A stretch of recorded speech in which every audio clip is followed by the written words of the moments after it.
Hi, Andy here, just a little update on what I'm working on. So these are the new miniatures I've received from Footsore Miniatures. These are from their Barons Wars range. So this is for a period 1215 in England, but would be suitable obviously for anywhere else in Europe at that time.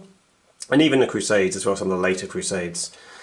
These miniatures are all in white metal. And they were funded through two Kickstarters. These are most of the ones from the first Kickstarter. I've just received these, and they have another Kickstarter starting soon. So these have all been sculpted by Paul Hicks, who does a huge number of historical miniatures sculpts. And the driving force, the inspiration for it has been Andy Hobday, who's also produced a set of rules for this period, which I'll be reviewing on a later video. In addition to that, we actually had an interview with Andy and Paul, which you'll be able to see through the Waitfire website. So let's have a little look at some of them. So let's start with one of the simpler models on the archers. You can see this guy here. Come a little bit closer.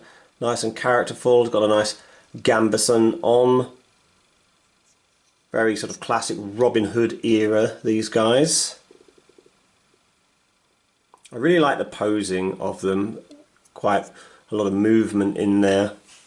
This guy reaching down to grab another arrow, and I'll just use him as a size comparison with a Perry miniature, one there, Wars of the Roses ones, and you can see that basically with some minor differences in style they're basically the same size. Now obviously the armour is different for different periods.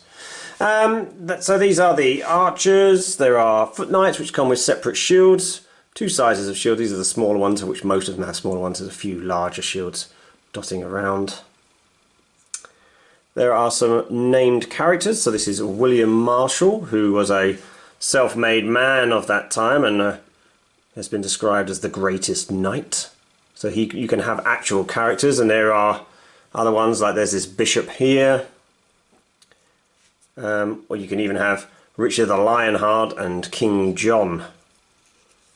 This is William Marshall on horseback. So just take him off there. The horse in its caparison. I think this period can be a bit intimidating. I'm certainly a bit intimidated by it from the point of view of the heraldry. So these caparisons would have been had the heraldry on them, and this is fairly early on in the time of heraldry, so things are relatively simple, usually just two, maybe three colours, not too much in the way of crazy overlaying of mythical beasts and things like that, but it is starting to happen. So I'm sort of a little trepidatious about painting that, but it's not quite as crazy as it would be, say, 100 years later when it gets a bit out of control. So let's have a look at one of the spearmen. So these are rank and file troops, obviously not much armour. A lovely spear that comes with them, nice slender white metal, but sturdy enough, you can bend it, but it's not going to break very easily.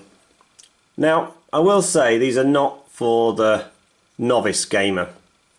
You do need to drill out the holes for the hands to get them to hold their spear, so that is a little bit more involved for sure. But having done that, these models are really, really nice. I love some of the posing. This one's clearly trying to take someone off his horse. I think this is one of my favourites of all. Very much like a Saxon, this guy. Although we're 150 years since the Norman invasion, actually most of the rank and file would still very much have been Anglo-Saxon in orientation. His posing is great, just looking over his shoulder a little bit, just ready with his spear. And a similar thing for the cavalrymen as well, that some come with a hand weapon. I will probably mount these by pinning them to the horses, which I wouldn't normally do, but I think that's going to suit them much better here to get them on nicely. And likewise for the lances, which they do come with, a nice strong copper lances and really, really sharp. Easily, I'm looking forward to taking my eye out with one of those when I inadvertently reach into the box or something. But you have to drill out the hands again, so it's a little bit more involved.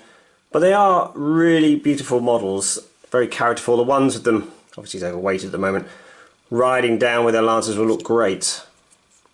The other thing as well is not strictly sold as foot and mounted packs. There are guys armoured the same, so you can paint them that way if you wish. These guys are basically the foot and mounted versions, but they're not sold as such because they're not needed as such for the game. So you can do whatever you want with them. There's also some standard bearers. I haven't put his spear on yet.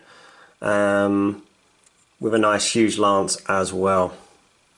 So like I say, a little bit more complex than perhaps some of the other miniatures you might get these days, but I think the character that you get in them is phenomenal. The options for a little known conflict, very important from an English history point of view with King John and Magna Carta and so on. Not often gamed though, but you know, a good example of a civil war basically, where you can field armies against each other with basically the same miniatures, so it makes it much more versatile in some ways than some other conflicts might be. So yep, really like these. I shall be painting them up slowly, and Footsore has some great deals on at the moment as well, so maybe I'll even be getting some more. Okay, thanks for looking. Bye.